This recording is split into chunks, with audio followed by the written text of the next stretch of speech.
Welcome to the Three Martini Lunch. Grab a stool next to Greg Corombos of Radio America and Jim Geraghty of National Review. 3 martinis coming up. Hey, we made it to Friday. Always love to know that. And Jim Geraghty is back today. Thanks to John Gabriel for sitting in on Thursday. We have a kind of an odd good, but good, bad, and crazy martinis for you today to close out the work week. The first one, good, Jim, in the sense that the truth is coming out, and that's not good for Fani Willis, the district attorney for Fulton County, Georgia, where Atlanta is. She's the one who's running up racketeering charges on Trump and a bunch of other people related to the 2020 election. She's gotten a bunch of plea deals out of people, but she is now in hot water because she has lied in official documents to the court about the length of her relationship with the guy she hired as part of the legal work against President Trump, a guy named Nathan Wade. She lied about the extent of their relationship. And as you'll hear in just a second, the financial details of their relationship stretch credulity, shall we say. Nathan Wade on the stand. Fani Willis followed him, and hers was kind of an emotional train wreck as well. But the big question here is, did Nathan Wade pay for lavish trips with his paramour, the district attorney, his boss, with the company credit card, which means the taxpayer's credit card? Well, he did. But allegedly, she paid him all back. But it can't be tracked because it was in cash. Take a listen. You said in the affidavit that you roughly shared travel, though, correct? Yes, ma'am. Okay. So this roughly sharing travel, you're saying she reimbursed you? She did. And where did you deposit the money she reimbursed you? Oh, it was cash. She didn't give me any checks. So she paid you cash for her share of all these vacations? Mr. Schaefer, you'll step out if you do that again. Yes, ma'am. Okay. And so all of the vacations that she took, she paid you cash for? Yes, ma'am. And you purchased all of these vacations on your business credit card, correct? Yes, ma'am. So, Jim, mighty convenient, first of all. There's no receipts for this. I don't know that the taxpayers or the district attorney's office got reimbursed with that cash. I'd be curious to know that. But what a lot of people were saying, especially legal minds, right and left, that I saw, was that this was horrible for Fani Willis. I don't know that it changes a ton with the ultimate case. They could always get somebody else to prosecute it. And in a deep blue area of the country, it's not necessarily a slam dunk that Trump and his associates get out. But this really reeks of incompetence, corruption, and a whole lot more as the details of this come out. Yeah, if you're a Trump fan, yesterday in this trial was a really good day for you.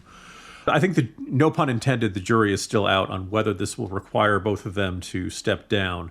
The affair itself probably isn't. In today's Jolt, I looked at this and quoted some legal experts who were specialists in ethics and who said, look, this doesn't actually deal with the case against Trump and others. This is the same as if they, misused, office funds for any other materials. You can't say this affects their ability to get a fair trial, and therefore it's bad, but it doesn't mean the case has to be thrown out. It doesn't mean they have to step down or stop prosecuting the case. With that said, I think, and you mentioned that, look, in their affidavits, they gave a date for when it began, said it was after he was hired to be effectively the lead prosecutor on this, and now there's testimony from his former divorce lawyer and a friend of hers testifying that, no, actually it started much earlier. I think if they have lied in their affidavit, first of all, under Georgia law, that's the equivalent of perjury, and the consequences are much more severe, and it's much harder to see Willis and Wade staying in place. I think once you get to the point where you have submitted false information to the court, there are all kinds of career consequences that are bad, and I think long term, and I think that's going to be a hit below the waterline. If they can somehow say that the divorce lawyer and the friend were mistaken, and that there was a perception that their relationship had started, but it hadn't, that's bad. Also, again, the entire concept of, oh yes, we spent all this money, we went on these vacations, we used the company credit card, but don't worry, they were reimbursed with cash, and we're not going to say how or when because we didn't keep any receipts. We have no financial records of it. That all looks bad. So, look, Trump is facing 4 different trials. I noticed the irony. That's the way I concluded today's Morning Jolt to observe that up in New York City, Trump is on trial for allegedly falsifying business records to hide an inappropriate sexual relationship. Right now in Georgia, Willis and Wade are accused of falsifying an affidavit to hide an inappropriate sexual relationship.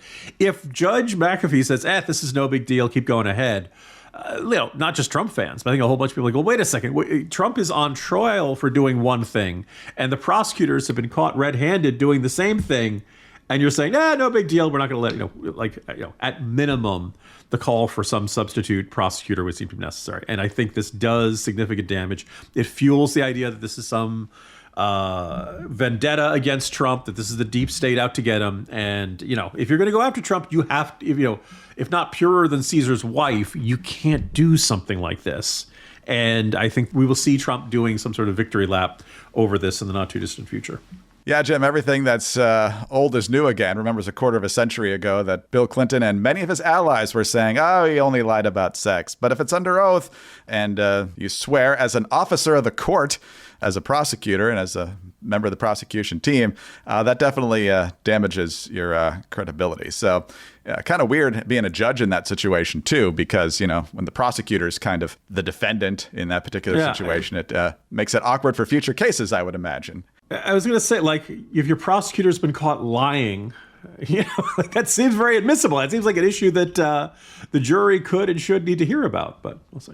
Now, Jim, you and I would never have noticed this, but a lot of the ladies on Twitter noticed that they believe Fani Willis was wearing her dress backwards in court. I have no idea, but if that's the case, then it's really a rough day for her. I am going to say no, that is not the case, because Mrs. Geraghty has a couple of dresses where I'm like, are you sure that's unright? She says, no, it's correct. It's not unusual to have zippers in the back. It looks weird to me, but as I understand it, that's the way it's supposed to be. I don't know, and I really don't care. It's a testimony that actually matters. Of all the things she did yesterday, that's the least consequential. Yes, exactly. All right, let's talk about bio-optimizers because, look, Nathan Wade and Fani Willis, they probably didn't get a lot of great sleep last night. Magnesium Breakthrough is the way to go, though, from bio-optimizers. And right now, they and you can get a 14-day sleep challenge free from Magnesium Breakthrough. All you have to do is go to biooptimizers.com/martini-free, then just pay shipping, and you can take the sleep challenge for yourself. Again, it's biooptimizers.com/martini-free. You may not know this, but more than 75% of the population is magnesium deficient. And what also most people don't know is that even if you're taking a magnesium supplement, you're probably still deficient because a whole bunch of them don't give you all 7 forms of magnesium. But Magnesium Breakthrough is the ultimate way to give your body all 7 forms in just one supplement. To get your free 14-day supply of Magnesium Breakthrough, visit biooptimizers.com/martini-free. This offer is only available at biooptimizers.com/martini-free. That's martini-free, all one word. Overcome the struggle and get the most relaxing sleep ever with the Magnesium Breakthrough. Just pay shipping. Go to biooptimizers.com/martini-free. biooptimizers.com/martini-free. All right, Jim, on to our bad martini now. And this story actually broke a day or so ago, and it relates to Joe Biden's really horrible, no good, very bad day last week, in which the Robert Hur special counsel report came out, which in the beginning seemed like a good day for him and that he was not going to face any charges related to his mishandling of classified documents over many years. But the predominant reason for that is because Robert Hur and his team concluded that Joe Biden's memory is so shot that he couldn't plausibly stand trial, and the jury would just see him as kind of a sympathetic old man who can't remember anything, so he can't really contribute to his own defense. And so in that train wreck of a press conference last Thursday, Joe Biden had to say this indignantly about being asked by the special counsel when his son Beau had died. And parents, there are a couple of 4-letter words here, just so you know. There's even reference that I don't remember when my son died. How in the hell dare he raise that? Frankly, when I was asked the question, I thought to myself, it wasn't any of their damn business. Well, now we have a problem. Because, according to sources reported by NBC News, which is not a hostile organization to President Biden, Hur and his team never asked the question about Beau.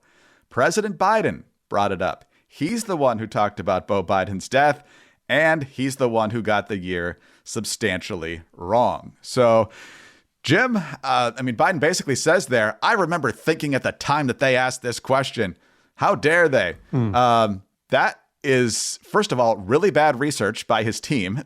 They didn't check on that and how that played out during the conversation.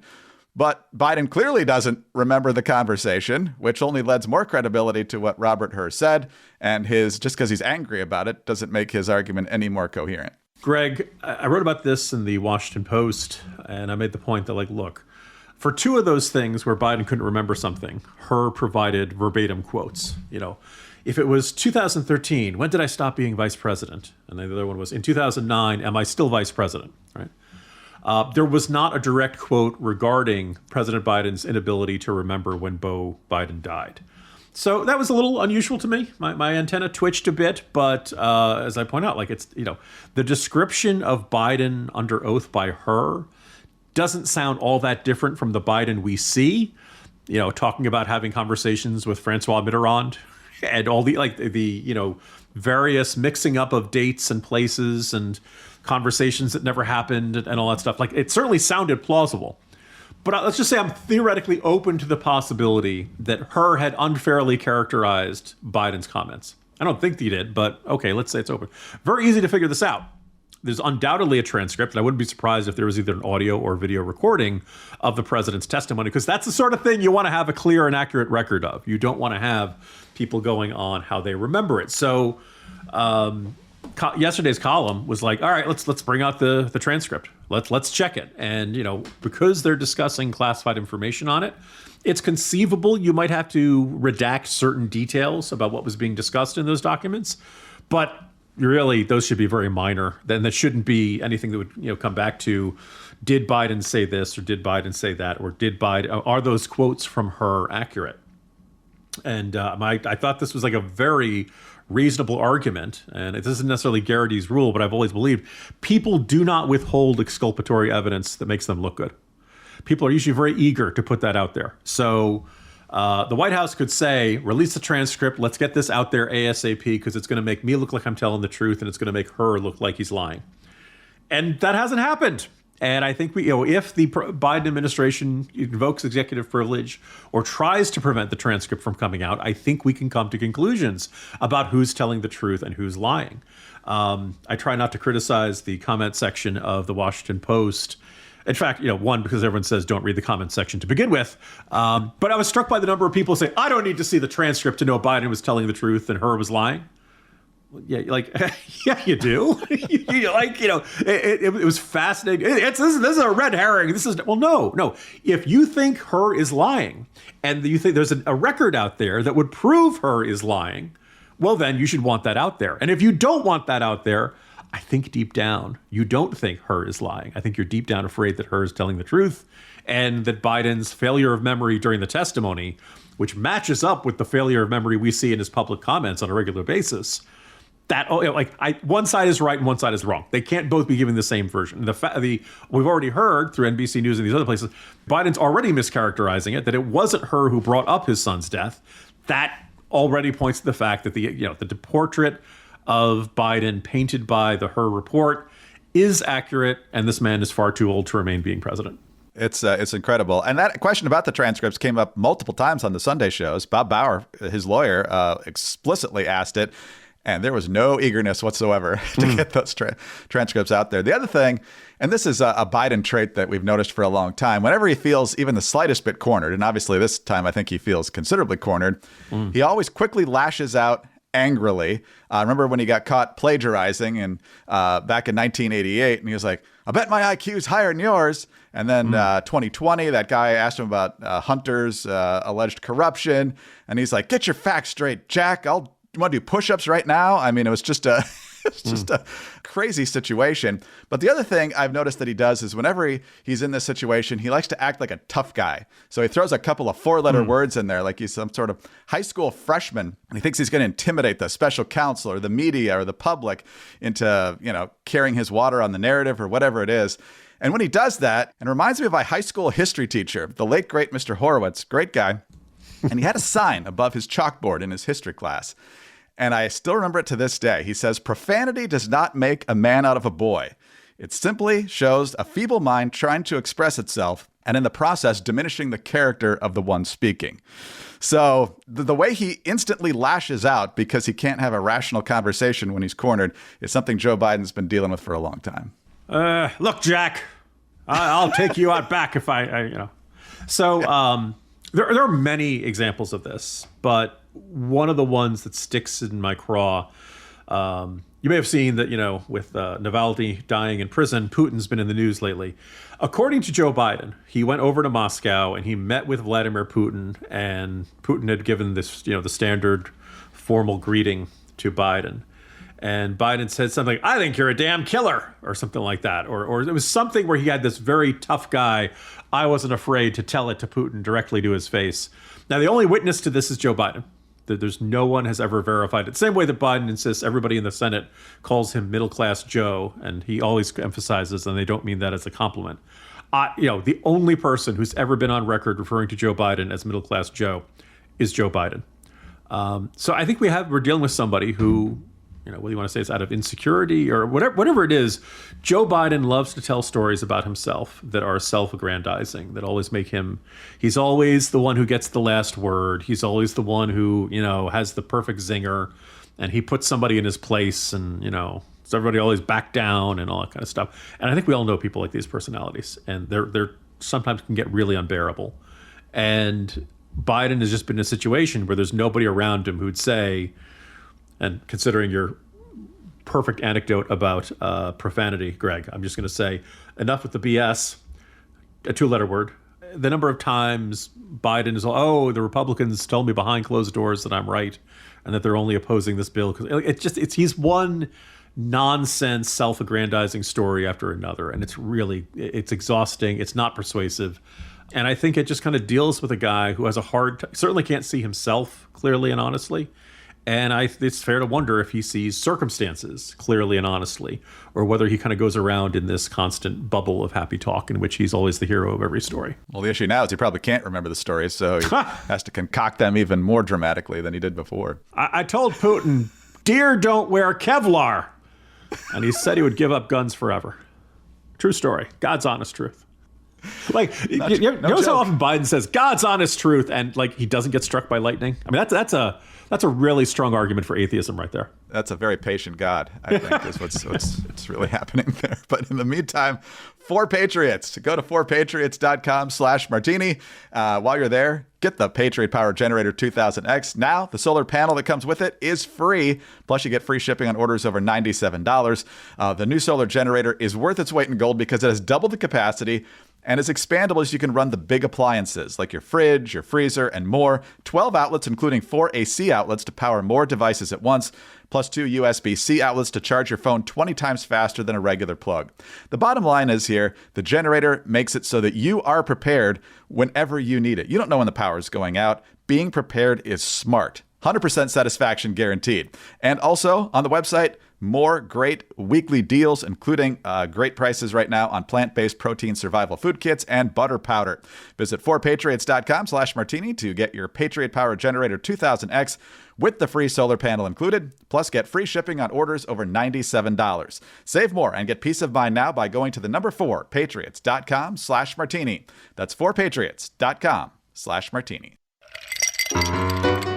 All right, Jim, on to our Crazy Martini now. And for that, we go where we often go for the Crazy Martini. And that is the great city of Chicago, sadly. It's getting a little bit less great as time goes on with really, really crummy leadership. Still happy the Bears got 3 Hall of Famers last week. And prayers up for Steve McMichael, who apparently is in the hospital fighting pneumonia while he also battles ALS. But it's Mayor Brandon Johnson who is causing people to slam their head into their desk yet again. This time, his fellow Democrats are doing it. It all deals with this technology called ShotSpotter in Chicago, which is a high-tech system that detects gunshots through sensitive audio technology and then alerts the police to where that occurs. So earlier in the week, on Wednesday, Brandon Johnson crowing about the fact that he made good on a campaign promise to get rid of this technology. Here's a report from earlier in the week. Mayor Brandon Johnson is ending the city's use of the controversial gunfire surveillance system known as ShotSpotter. The city's contract with the company behind ShotSpotter expires on Friday, and the police will stop using the technology September 22nd, about a month after the Democratic National Convention. And one of the reasons he's getting rid of it, Jim, is because it says it targets minorities. I'm not sure how detecting gunfire really does that unless they're the people shooting, which I'm not sure is unfair. But nonetheless, a funny thing happened on the way to Brandon Johnson getting rid of this, because as you just heard, the goal, even though the contract expires today, was to keep it for another 6 months. So they had this technology during the Democratic National Convention this summer.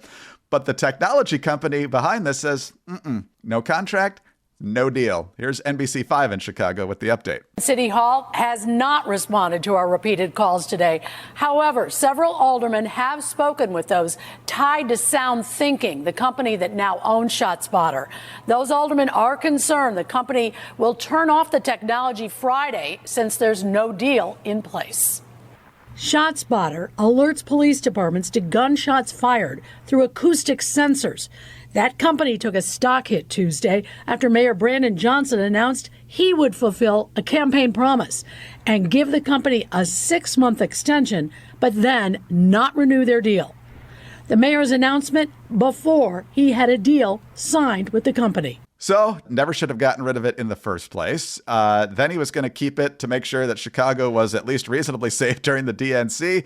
And now, because he acted before he had a contract in place, he's not going to have it at all. And his own aldermen are furious with him. So what do you make of the latest example of incompetence in the Windy City? So I think back to the election of Brandon Johnson. There were two options. Look, it's Chicago. It's all Democrats. The question was, were you going to get a centrist Democrat who recognized the crisis of crime in the city and the various downward spiral effects that it was driving out businesses, which were taking away jobs, which were taking fewer people on the streets, which means fewer people on the streets means fewer witnesses for crimes, exacerbating a homeless problem. Like every problem that a big city faces, Chicago was facing and was getting worse. And they had two options, and they effectively doubled down on the very progressive one. And folks like me looked at this and said, well, Chicago, you had a good run. Sorry to hear that there was just no way Brandon Johnson was going to be the right guy to turn this around, even though everybody in the city could recognize just how terrible this and worsening the crisis was. Well, here we are, where the assertion is that this ShotSpotter technology is somehow inherently racist. Not much of an explanation of how. Not much it's all AI and robots. It's all basically where the shot's coming from. It does, how does it? And it just seems like it's turned into this reflexive accusation that gets tossed out by certain Democratic politicians to shoot down, no pun intended, any idea that they don't like. You have to wonder if the Democratic National Committee is having second thoughts about holding it in Chicago. It's too late to change it, but this is a problem we see not just because of Brandon Johnson, the mayor. You can put a lot of blame at the governor, Pritzker. You can put some blame at the Biden administration. But it all adds up to America's great cities, not all of them, but a big chunk of them, worsening, sinking, seeming hapless in the face of violent crime, worsening homelessness problems, and migrants coming in. It will not be the message that Democrats want to send if this is, if Chicago has a long, hot summer of gun violence. And, don't worry, we took away ShotSpotter is going to be one more argument of what are these people doing? How do they expect this to get better? How do they expect the situation? They can talk about root causes all they want, but in the end, they're not putting violent criminals behind bars. And I saw somebody tweeting the other day, and it kind of had me just thought-provoking and chewing it over, making the argument that getting rid of Soros-backed prosecutors who don't believe in prosecuting crimes is more important to the country than the outcome of the 2024 presidential election. I don't think that's quite true, but boy, you can make that argument in terms of literal life and death consequences, that having these prosecutors who keep having, who eliminated cash bail and who kept putting criminals back on the streets, that is a major problem facing this country. So if you want to say the presidency is more important because it affects more issues, okay, I think there's logic to that. But boy, you could win the presidential election if you keep these prosecutors who refuse to do their jobs in place. Maybe the country's not going to get any better. That maybe this is a really big problem that requires action at the local level there. So, hate to end the week on such a grim note, but it just seems like a city that has chosen to not save itself through its elected leaders. And I would have loved for Brandon Johnson to go in there and surprise us and for things to get better in Chicago. But about a year in, he's turning into to quote the wise philosopher Dennis Green, he is who we thought he was. We let him off the hook. Chicago, I used to love going to Chicago. The energy in that city is phenomenal. There's so much to do. It's beautiful right on the lake there. And now you really got to think about whether you want to be there. I haven't been there in many years and probably not going to be back anytime soon unless they turn a corner there. But, you should just be financially corrupt. Illinois politicians, and now it was they're the city that making works, right? The city of broad shoulder, and the idea was like, yeah, it always had corruption, it always had aldermen with their palms out, but you couldn't let that get in the way of actually making it a decent, livable city that was, with a thriving economy. And somehow they've decided, okay, we're going to give up on that. Decided to ruin that too. Everything the left touches. So anyway, Jim, have a good weekend. I'll see you on Monday. See you Monday, Greg. Jim Geraghty, National Review. I'm Greg Corombos of Radio America. Thanks so much for being with us today. Do subscribe to the podcast if you don't already, and tell your friends about us as well. Thanks very much for your 5-star ratings and your kind reviews. Please keep those coming. They are a big help to us. Get us on your home devices. All you have to say is play 3 Martini Lunch podcast. Follow us both on X. He's at Jim Geraghty. I'm at Dateline_DC. Have a great weekend and join us on Monday, President's Day, for the next 3 Martini Lunch.